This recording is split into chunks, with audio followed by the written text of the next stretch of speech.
मेरे सामाजिक परिवार के सभी सदस्यों और यह वीडियो देखने वालों को नमस्कार। भारत में जो कहें कि समस्याएं हैं ना, वो इतनी तरह की हैं कि उसको समझना, उसका समाधान खोजना कई बार लगता है कि वो मकड़ जाल जैसा है कि कौन सा किस में फंसा हुआ है, वो निकालना बड़ा कठिन है।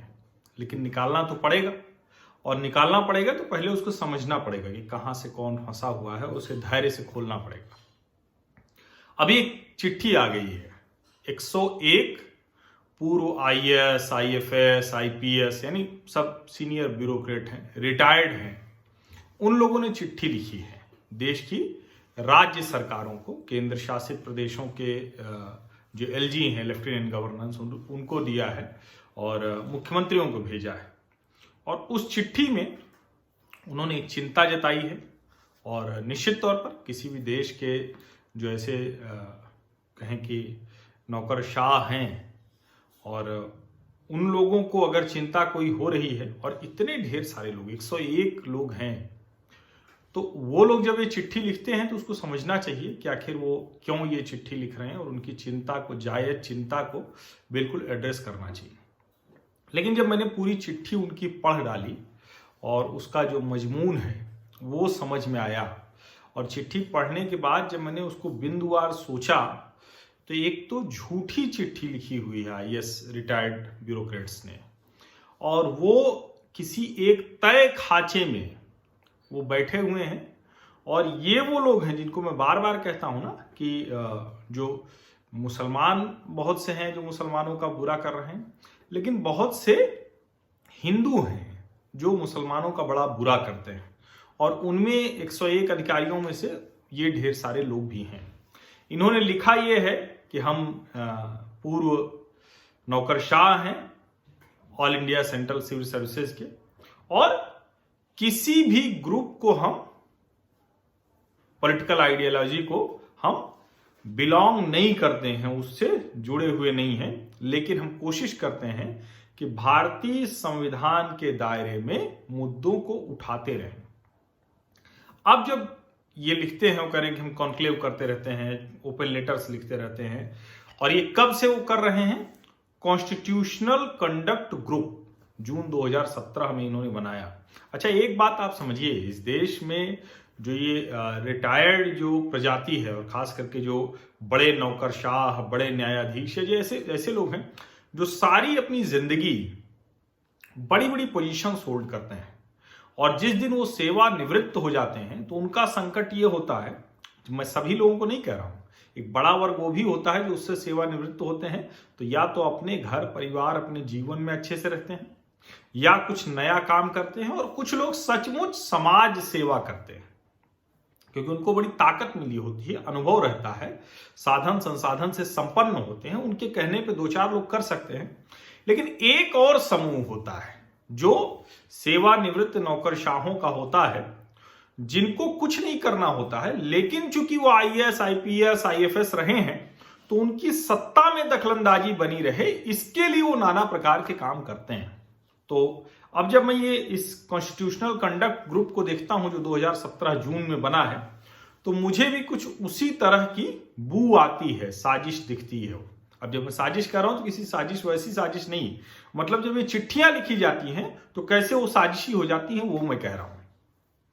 वो कह रहे हैं, शुरुआत ही है, it is with much anguish that we bring to your attention reports of harassment of Muslims in some parts of the country, particularly following the meeting of the Tablighi Jamaat in March in the Nizamuddin area of New Delhi। अब इसके बाद मैं पूरा पढ़ डाला, मैंने सोचा कि कहीं तो मिलेगा, कहीं कुछ ऐसा मिलेगा। उन्होंने कहा है कि the action of Jamaat in organizing such an event, ignoring the Delhi government's advisory was without question misguided and condemnable। उसके बाद जब मैंने इसको सोचा तो कहीं कुछ मिला नहीं। उसकी अगली लाइन में क्या है? However, the action of the media in communalizing it and extending it to the Muslim community as a whole is utterly irresponsible and रिप्रीहेंसिबल। अब ये पूरा जब करते हैं उसके बाद फिर वो कैसे फल वाला वो उसको दिखाते हैं कि थूक रहे हैं, उसको बेच रहे हैं, कैसे लोगों से पूछा जा रहा है कि आप बस्ती में आए तो मुस्लिम नाम है क्या, उनको रोका जा रहा है। उसके बाद उन्होंने जिक्र किया हुआ है कुछ। एक जिक्र है कि होशियारपुर से मुस्लिम गुज्जर जाते हैं और वो ट्रेडिशनली माइग्रेट करते हैं पंजाब से हिमाचल अपने पशुओं के साथ। ये खबर ये प्रिंट में भी छपी थी और होशियारपुर पुलिस ने, पंजाब सरकार है, कैप्टन अमरिंदर सिंह मुख्यमंत्री हैं, कांग्रेस की सरकार है, साफ साफ कहा था कि ये झूठ मत फैलाइए, ऐसा नहीं हुआ है कि औरत बच्चे और सब कहीं छिपे हुए हैं। एक और खबर इन्होंने बताई है कि अहमदाबाद में अलग अलग वार्ड बना दिए हिंदू मुसलमानों के लिए, झूठी खबर है। और इसी तरह से अलग अलग तरीके से मैंने देखा कि वो खबरें निकाल कर उसको बताया गया है। हो सकता है जिस तरह की स्थितियां हैं, जिस तरह से जमात के लोगों ने हरकतें की, जिस तरह की जाहिल हरकतों की वजह से सभी मुस्लिमों के ऊपर वो आया, उसमें ये संभव है, इस बात की आशंका है कि कहीं किसी मुस्लिम के साथ कोई बुरा बर्ताव हुआ हो। लेकिन कानून प्रशासन उसको नहीं तुरंत एड्रेस कर रहा है, ये मैं मानने को तैयार नहीं हूं। और यही पता चलता है कि जो रीढ़ विहीन लीजिए पूर्व नौकरशाह हैं, जो मैंने साजिश शब्द कहा, तो उसके पीछे यही है कि इन्होंने जो पूरा किया है वो कोशिश यही है कि इसको कम्युनल कलर कैसे हम दे दें। ये यहां तक चले जाते हैं झूठ बोलने में, वो कह रहे हैं we request you to instruct all public functionaries to be particularly vigilant to prevent social boycott of any community in the state and to ensure that all the entitlements including medical and hospital care, rations and financial assistance are available equally to all those in need. अब इनको ये सब नौकरशाह है, पता नहीं किस जमाने में रहते, पता नहीं उसी कमीशन वाले समय का इनको ध्यान में होगा। सभी के खाते में जो पैसा जा रहा है वो डायरेक्ट बेनिफिट ट्रांसफर से जा रहा है, सीधे खाते में है। किसी के हाथ में कोई रकम पहले की तरह नहीं दी जा रही है कि किसी नेता, किसी सरकार, किसी मुख्यमंत्री, किसी नौकरशाह के हाथ में हो कि उस पैसे को तय करे कि हिंदू को देना है कि मुसलमान को देना है कि किसी जाति को देना है, किसी क्षेत्र को देना है, किसको देना है, ये वो तय करने की स्थिति में नहीं है। लेकिन ये झूठ वो लिखते हैं और इसीलिए ये बात जब वो लिखते हैं और लास्ट में वो सत्यमेव जयते लिखते हैं, तो झूठ की पूरी चिट्ठी लिखकर सत्यमेव जयते लिख दिया। अब मैं ये क्यों कह रहा हूं, अगर इन्होंने कुछ नहीं किया होता, कुछ इस देशबंदी के समय, तालाबंदी के समय, घरबंदी के समय, राज्यबंदी के समय, इस समय पीड़ा झेलने वाले कुछ मुसलमानों से ही बात कर ली होती। इन्होंने डॉक्टर जकिया सईद से बात कर ली होती इंदौर की, इन्होंने जफर अहमद से बात कर लिया होता मुंगेर के, इन्होंने तमन्ना से बात कर लिया होता बरेली की, अनीस से बात कर लिया होता, वही तमन्ना का पति जो नोएडा में रहता था। तो बहुत सी चीजें इनको साफ हो जाती हैं। अब वैसे तो बहुत कहानियां हैं, मतलब मेरे पास इतने इंस्टेंसेज हैं, लेकिन आप सोचिए कि इस पूरी चिट्ठी में इन्होंने कहीं नहीं बताया कि टाट पट्टी बाखल में डॉक्टर जकिया सईद और उनके लोगों के ऊपर जिन्होंने हमला किया, उन सभी, अब दुर्भाग्य से वो सब मुसलमान थे, उनके ऊपर एनएसए लगा। गाजियाबाद में नर्सों से जो अश्लील इशारे किए, वहां जो बदतमीजियां की, उनके ऊपर एनएसए लगा, वो सभी जमाती थे, मुसलमान थे। मुरादाबाद में जिन्होंने पुलिस के ऊपर पत्थर फेंका, एनएसए लगा, मुसलमान थे। मेरठ में, मुंगेर में, मधुबनी में, अहमदनगर में, महाराष्ट्र में है अहमदनगर, गुजरात के अहमदाबाद में, ऐसे ढेर सारे, हुबली कर्नाटक, ऐसे ढेर सारे ऐसे इलाके रहे जहां ये हुआ। आशा वर्कर्स के साथ किया गया, जो स्वास्थ्य कर्मी थे उनके ऊपर हमला किया गया।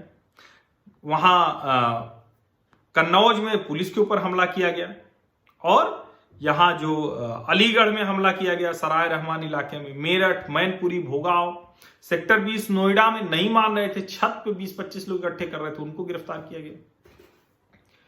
इन उदाहरणों को भी अगर इन 101 पूर्व नौकरशाहों ने अपनी चिट्ठी में जिक्र किया होता तो मैं मानता कि सच बोल रहे हैं, लेकिन ये झूठ बोल रहे हैं। They want to create communal tension on communal lines, इसलिए वो इसका जिक्र कर रहे हैं। नहीं तो सोचिए कि इस राज्यबंदी के दौरान बरेली की तमन्ना एक वीडियो बना के डालती है, नोएडा पुलिस को टैग करती है, नोएडा पुलिस के एडीसीपी रणविजय सिंह उसको देखते हैं, कोशिश करते हैं किसी तरह से पूरे नोएडा को लगाते हैं, बरेली पुलिस को लगाते हैं, उस हॉस्पिटल को कोशिश करते हैं ट्रेस करने की, बड़ी मुश्किल से उनका नंबर मिल जाता है और रणविजय सिंह अपने इनिशिएटिव पे पास देके, गाड़ी पे पास देके, अपना मोबाइल नंबर देके बरेली में रहने वाली गर्भवती तमन्ना के पति अनीस को गाड़ी से बरेली भिजवाते हैं। तमन्ना के बच्चा होता है और तमन्ना के बेटे का नाम, अब बाद में बदल जाए कुछ हो जाए तो मैं नहीं जानता हूं, तमन्ना ने अपने बेटे का नाम रणविजय खान रखा है, क्योंकि एडीसीपी रणविजय सिंह ने अगर मदद न की होती तो तमन्ना के पति अनीस नहीं पहुंच पाते और गाड़ी से उनको भिजवाया, वो 2.5 घंटे पहले पहुंच गए। ये कहानी, अगर ये कहानी उनको पता होती तो शायद इस तरह की मूर्खता भरी चिट्ठी ये पूर्व नौकरशाह नहीं लिखते, लेकिन इनको यही सब करके कुछ न कुछ बने रहना है। इसका मतलब ये पद पर रहते हुए भी इन्होंने क्या कुछ किया होगा और क्या सचमुच कुछ किया होगा। देखिए, ये बहुत बड़े बड़े नाम हैं। Anita Agnihotri, former secretary department of social justice, Salahuddin Ahmed, former chief secretary Rajasthan government, Shafi Alam IPS, former DG NCRB, S P Ambrose, former additional secretary ministry of shipping transport, Adnan Arni, रॉ के स्पेशल सेक्रेटरी रहे, cabinet secretary, Mohinder Pal Aulakh DGP रहे हैं जेल पंजाब के, जी बालाचंद्रन ये एडिशनल चीफ सेक्रेटरी रहे हैं West Bengal के, Vappala Balachandran former secretary cabinet secretary रहे हैं। मतलब ये नाम जब मैं देखता हूं ना तो मुझे लगता है कि कैसे कोई इस तरह के जो नाम हैं, केएम चंद्रशेखर हैं फॉर्मर कैबिनेट सेक्रेटरी हैं, कल्याणी चौधरी हैं, और मतलब बहुत बड़े बड़े नाम हैं। सुरजीत के दास उत्तराखंड के ये चीफ सेक्रेटरी थे। तो ऐसे बड़े बड़े नाम हैं इसमें। हर्ष मंदर जो एक्टिविस्ट हैं पूरी तरह से, जिनके ऊपर ढेर सारे आरोप लगते रहते हैं, वो हैं इसमें। सुशील दुबे ये फॉर्मर एम्बेसडर स्वीडन के रहे हैं।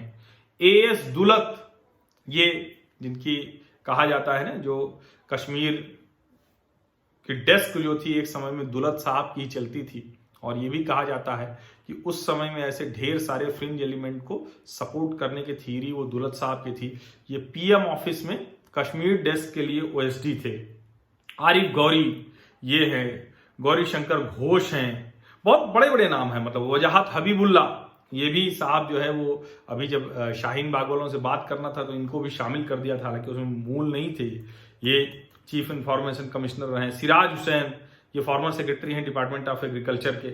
ऐसे बात करते नजीब जंग दिल्ली के एलजी जो रहे, राहुल खुल्लर, और बहुत नाम है। मतलब इन नामों को मैं पढ़ता चला जाऊं ना, सुबोध लाल, हर्षमंदर, अमिताभ माथुर, अदिति मेहता, ये जब शिवशंकर मेनन जो फॉर्मर एनएसए रहे हैं, नेशनल सिक्योरिटी एडवाइजर रहे हैं, फॉरेन सेक्रेटरी रहे हैं, जब ऐसे लोगों का नाम मैं देखता हूं ना तो सचमुच ये लगता है कि क्या कहीं पूरी तरह से ये ऐसे लोग रहे कि जो सिर्फ अपनी पद प्रतिष्ठा बनाने बचाने के लिए कुछ भी करते रहे, और इसीलिए ये अभी इस वक्त भी इनको जो कहते हैं ना कि एक लाइन ले लेनी है, उस लाइन पे ही काम करना है। जूलियो रिबेरो हैं जो पंजाब के former adviser to governor of Punjab and former ambassador to Romania, Aruna Roy हैं। ऐसे ढेर सारे लोग हैं, वो नाम मैं पढ़ता चला जाऊंगा। श्याम सरन हैं, एनसी सक्सेना हैं, अरे बहुत बड़े बड़े नाम हैं। मतलब ये सारे कोई छोटे नाम नहीं हैं। बहुत इन लोगों का जिसको कहते हैं कि प्रभाव बहुत रहा है, बहुत महत्वपूर्ण जगहों पर रहे। लेकिन सवाल यही है कि ये अब जो समाज में कुछ बेहतर कर सकते थे, क्या वो करने की इनकी मंशा नहीं है? क्या इनको जो देश भर में ऐसी घटनाएं हुई उनका जिक्र करके नहीं करना चाहिए था? मुसलमानों से अपील नहीं करनी चाहिए थी? शाही इमाम जो बुखारी साहब हैं वो तक अपील कर दे रहे हैं कि भैया न निकलो, रमजान में न निकलो, अपने घर में रहो। और ये जो जमात है ये बताने में लगी कि नहीं नहीं देखो ये नहीं हो रहा है, बड़ा अत्याचार हो रहा है, जबकि किसी भी राज्य में सरकार के तौर पर, कानून व्यवस्था के तौर पर किसी के साथ भेदभाव नहीं किया गया है। फिर भी अगर इस तरह की चीजें हो रही हैं तो फिर उसको क्या कहा जाएगा? फिर मैं जिसको कहता हूं ना कि ये समस्या यही सब है, इसको धीरे धीरे धैर्य से सुलझाने की जरूरत है। ये रीढ़ विहीन जो मूर्खता भरी चिट्ठी लिखने वाले नौकरशाह हैं, जिनको समाज में कम्युनल टेंशन ही सिर्फ दिखता है, समाज में जो सांप्रदायिक सौहार्द की चीजें हैं, सद्भाव की चीजें हैं, वो नहीं दिखती। जहां मुस्लिम कम्युनिटी के तौर पर गड़बड़ कर रहा है वहां उनको उंगली रखनी चाहिए। हिंदू भी कम्युनिटी के तौर पर अगर करे तो उंगली रखनी चाहिए। कोई भी करे तब लगता है कि ये संविधान के दायरे में सवाल पूछने वाला पूर्व नौकरशाहों का कॉन्स्टिट्यूशनल कंडक्ट ग्रुप है जो जून 2017 में। लेकिन इस पत्र की भाषा बताती है कि ये पूर्व नौकरशाह अपनी एक कहें कि रिटायरमेंट हो चुका है, कहीं कोई जो कंस्ट्रक्टिव कोई भूमिका है नहीं, इसलिए इस तरह की चीजें करते हैं और उसको नेशनल इंटरनेशनल इशू बना रहे, बातचीत होती रहे। शायद इसी तक इनकी ये मंशा है और बहुत ही मूर्खता भरी चिट्ठी है ये। इस समय जब देश में सांप्रदायिक लाइन पर उस पर जो तनाव है उसको कम करने की जरूरत है, सद्भाव बढ़ाने की जरूरत है, उसमें ये चिट्ठी सीधे तौर पर उस तनाव को और बढ़ाने की कोशिश है। बहुत बहुत शुक्रिया, बहुत धन्यवाद। और इसीलिए मैंने कहा कि उस संदर्भों के साथ आपको बताऊं, क्योंकि इनको तो ना स्वास्थ्य कर्मी पे हमला दिखा, न पुलिस वालों पे हमला दिखा, न आशा वर्कर्स पे हमला दिखा, और देश के अलग अलग हिस्सों में जो लगातार पुलिस वाले, स्वास्थ्य कर्मी सब लोग मिलकर जो मदद कर रहे हैं वो कहीं नहीं दिखा इनको। तो सांप्रदायिक सद्भावना वाली चीजें इनको नहीं दिखी। और कुछ नहीं तो कैप्टन अमरिंदर से ही फोन करके पूछ लेना चाहिए था, क्योंकि मान लीजिए कि ठीक है इनको उन राज्यों में तो नहीं ठीक लगेगा जहां भाजपा की सरकारें, कम से कम दूसरी जगह पर ही पूछ लेते। चलिए खैर, मुझे लगता है कि ये सब चीजें जितनी चर्चा होंगी, सामने आएंगी, उतने चेहरे भी बहुत स्पष्ट नजर आने लगेंगे। सोशल मीडिया का, यही नागरिक मीडिया का, सिटीजन मीडिया जो है, इसकी यही ताकत है, इसका यही समय है। बहुत बहुत शुक्रिया, बहुत धन्यवाद। और अब आप इन चेहरों को पहचानेंगे तो इससे ये भी आसानी होगी कि ये क्या एजेंडा, क्या नैरेटिव सेट करने की कोशिश करते रहते हैं, वो आप देखिए। और जब ये कहते हैं तो फिर जो सामान्य मुसलमान, मैं बार बार कहता हूं कि वो सुधरने को तैयार है। जब कोई गलती है, जैसे जमाती ही हो सकता है सुधर जाते हैं, लेकिन जब प्रोफेसर शाहिद इलाहाबाद विश्वविद्यालय वो छिपाएंगे जमातियों को प्रोफेसर साहब छिपा रहे हैं। अच्छा है कि इलाहाबाद विश्वविद्यालय ने उनको निलंबित कर दिया। मुझको लगता है कि बर्खास्त कर देना चाहिए। ऐसा व्यक्ति प्रोफेसर नहीं हो सकता है जो जमातियों को छिपाए, कानून के खिलाफ काम करे। तो ये हो रहा है, बहुत सी चीजें हो रही, लेकिन जैसा मैंने कहा ना, मकड़जान बहुत तगड़ा है, ऐसे इधर से घूम के इधर से घूम के, वो बड़ा मुश्किल है। तो धीरे धीरे वो दिख रहा है और बड़ा धैर्य के साथ खोलना पड़ेगा, वरना कभी ऊन का धागा देखें फंस जाता है तो बड़ी मुश्किल करता है। तो उसको बड़े धैर्य से निकालने की जरूरत है। बहुत बहुत शुक्रिया, धन्यवाद आप सभी लोगों का। और सार्थक सकारात्मक ऊर्जा के साथ इस कठिन समय में हम एक साथ खड़े रहें, देश को जल्दी से जल्दी इस महामारी से, इस आपदा से निकालने में मददगार बने। कहीं कोई सांप्रदायिक तनाव बढ़ाने वाली एक भी बात न करें, सद्भाव बढ़ाने वाली बात करें। और जो भी जहां आपको लगता है कोई गड़बड़ कर रहा है उसके खिलाफ शिकायत भी करें, उसका चेहरा पहचानवाएं लोगों को। बस इतना ही फिलहाल। और आप लोग भी मेरे इस सामाजिक परिवार का हिस्सा बनना चाहते हैं तो YouTube इस चैनल को सब्सक्राइब कर लीजिए, साथ ही नोटिफिकेशन वाली घंटी भी दबा दीजिएगा। बस इतना आप करेंगे और आप हमारे सामाजिक परिवार का हिस्सा बन जाएंगे। और उस हिस्सा बनने से, उस ताकत से हम देश में सार्थक सकारात्मक बदलाव की इस मुहिम को, इस अभियान को आगे बढ़ा सकेंगे। बहुत बहुत धन्यवाद।